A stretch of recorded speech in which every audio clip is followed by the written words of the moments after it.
Details చూస్తే విద్యార్థులకు మద్దతుగా హైదరాబాద్ లో కాంగ్రెస్ ర్యాలీ చేపట్టింది. నెక్లెస్ రోడ్ లో చేపట్టిన క్యాండిల్ ర్యాలీలో సీఎం రేవంత్, మంత్రులు, టీపీసీసీ చీఫ్ మహేష్ కుమార్ గౌడ్ పాల్గొన్నారు. ఇప్పుడు సీఎం రేవంత్ రెడ్డి మాట్లాడుతున్నారు. లైవ్ ద్వారా చూద్దాం.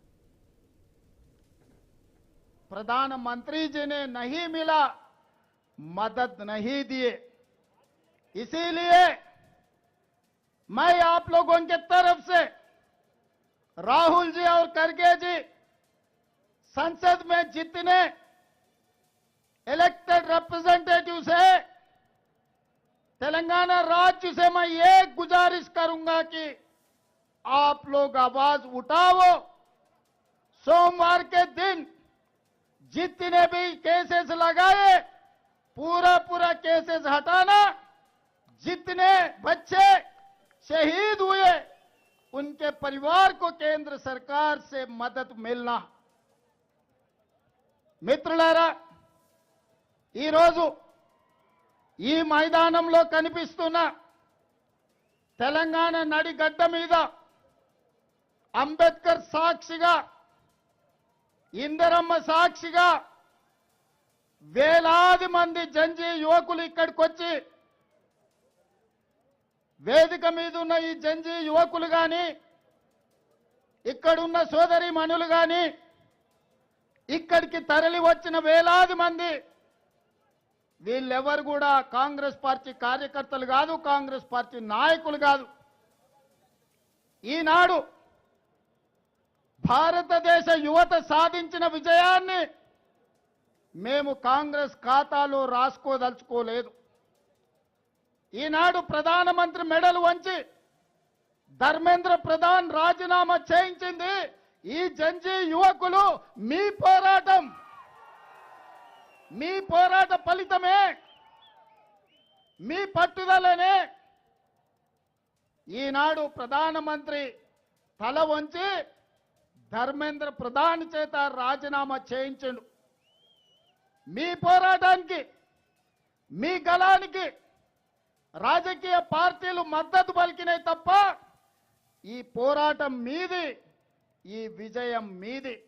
ఈనాడు ఈ సమావేశం కూడా, ఈనాడు ఈ నిరసన కార్యక్రమం కూడా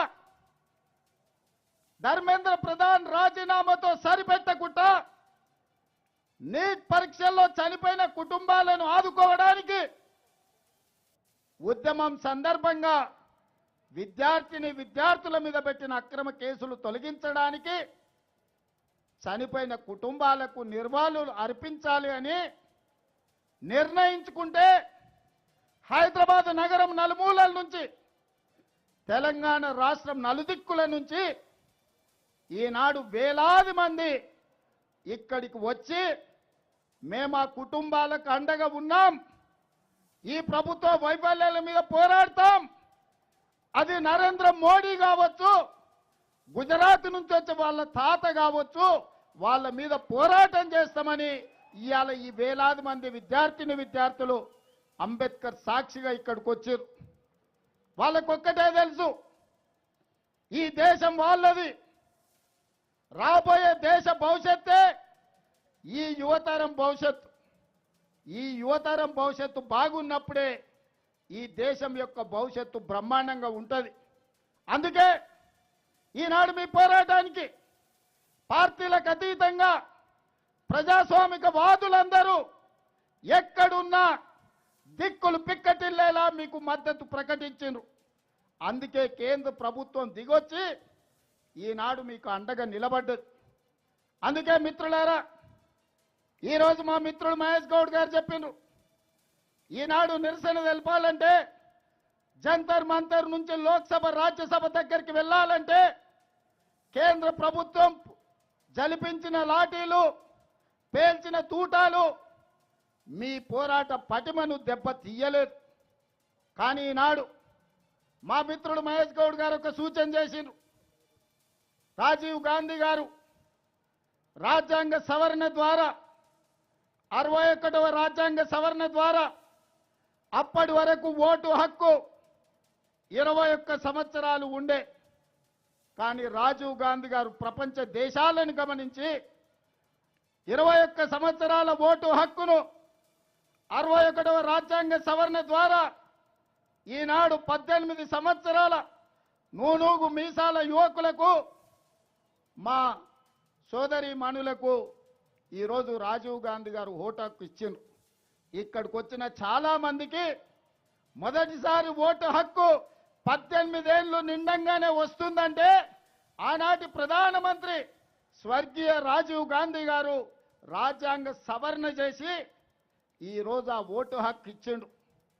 చట్టసభలు ప్రధానంగా ఈ దేశంలో స్థానిక సంస్థలు, శాసనసభ, లోక్సభ ఈ 3 ప్రధానమైన ఎన్నికల చట్టసభలు. ప్రధానమంత్రి పివి నరసింహారావు గారు ఈ పక్కనే ఉన్నారు. రాజీవ్ గాంధీ ఓటు హక్కు ఇస్తే రాజ్యాంగాన్ని 73, 74వ సవరణ ద్వారా స్థానిక సంస్థలలో జిల్లా పరిషత్ చైర్మన్ గా, పెద్ద పెద్ద నగరాలకు మేయర్లుగా 21 సంవత్సరాల వయసులోనే మేయర్లుగా, జిల్లా పరిషత్ చైర్మన్లుగా ఎన్నిక కావడానికి 21 సంవత్సరాలు పూర్తి చేసుకున్న యువతి యువకులకు అవకాశం ఇచ్చిండ్రు. అట్లనే ఒక కమ్యూనిటీ సోదరిమని త్రివేంద్రం మేయర్ అయింది 21 సంవత్సరాలు. ఇవాళ ఇంకా కొన్ని అంశాలను మీతో పంచుకోదలుచుకున్న యువమిత్రులతో. Eenadu IAS, IPS, IFS, civil services దేనికైనా 21 సంవత్సరాలు పూర్తయితే అర్హత సాధిస్తున్నారు. 35 సంవత్సరాల క్రితం మన తెలుగు అమ్మాయి శ్రీలక్ష్మి అనే అమ్మాయి ఆనాడు ఐఏఎస్ 21 సంవత్సరాలకే సాధించింది. ఈ మధ్యకాలంలో మహబూబ్నగర్ జిల్లా నుంచి డి అనన్య అనే అమ్మాయి 22 సంవత్సరాలకే ఐఏఎస్ సాధించింది. అంతెందుకు 32 సంవత్సరాల క్రితం ఇక్కడే ఎక్కడో డ్యూటీలో ఉన్నట్టున్నాడు తెలంగాణ రాష్ట్ర డీజీపీ సివి ఆనంద్ 22 సంవత్సరాలకు ఐపీఎస్ సాధించి ఈనాడు తెలంగాణ రాష్ట్రానికి డీజీపీగా కొనసాగుతున్నాడు. మరి వాళ్ళ మిత్రులారా, అసెంబ్లీ లోక్సభలో 25 ఏళ్ళు, శాసన మండలి రాజ్యసభలో 30 ఏళ్ల వయసు ఈరోజు ఎన్నికల్లో పెట్టిండ్రు. కానీ పక్కనున్న దేశాలు, జర్మనీ లాంటి దేశంలో, గ్రేట్ బ్రిటన్ లాంటి దేశంలో 18 సంవత్సరాలు పూర్తయితే చట్టసభలకు ఓడమే కాదు, ఆ దేశాలకు ప్రధానమంత్రులుగా లేకపోతే ప్రెసిడెంట్లుగా ఎన్నిక కావచ్చు. పక్కనే ఉన్న సింగపూర్లో 21 సంవత్సరాలు పూర్తి చేసుకుంటే ఆ దేశానికి ప్రధానమంత్రి కావచ్చు. అందుకే ఈనాడు మా మిత్రుడు మహేష్ గౌడ్ గారు ఏదైతే సూచన చేసిండో మీ అందరి సమక్షంలో నేను మాట ఇస్తున్నా. ఆగస్టు మొదటి వారంలో అసెంబ్లీ శాసన మండలి ప్రత్యేక సమావేశాలు ఏర్పాటు చేసి శాసనసభలో చర్చించి ఈ దేశంలో ఎమ్మెల్యేగా, ఎంపీగా పోటీ చేయడానికి 21 సంవత్సరాల వయసును అర్హతగా తీర్మానం చేసి ప్రధానమంత్రికి పంపిస్తా.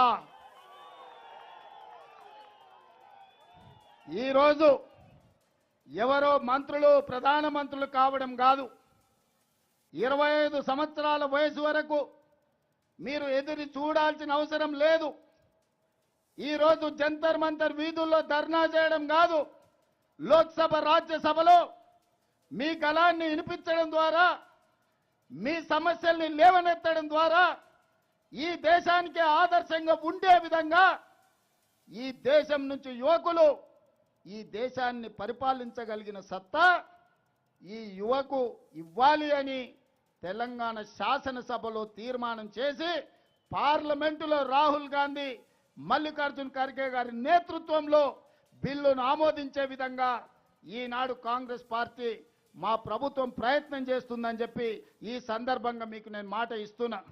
మిత్రులారా, విద్యాశాఖ లేదా ఐటీ శాఖ అత్యంత కీలకమైన శాఖలు 60 ఏళ్ళలో, 70 ఏళ్ళలో, 90 ఏళ్ళలో కాదు, 21 సంవత్సరాలు నిండిన యువకులు ఈ దేశానికి మంత్రులైతే తప్పకుండా దేశ భవిష్యత్తు మారుతుంది, ప్రపంచంతో పోటీ పడతాం. ఈనాడు 543 మంది ఎంపీలు ఉంటే 1% కూడా జెన్జీ ప్రాతినిధ్యం లేదు. 1% లోపలనే ఈరోజు లోక్సభలో మీ ప్రాతినిధ్యం ఉంది.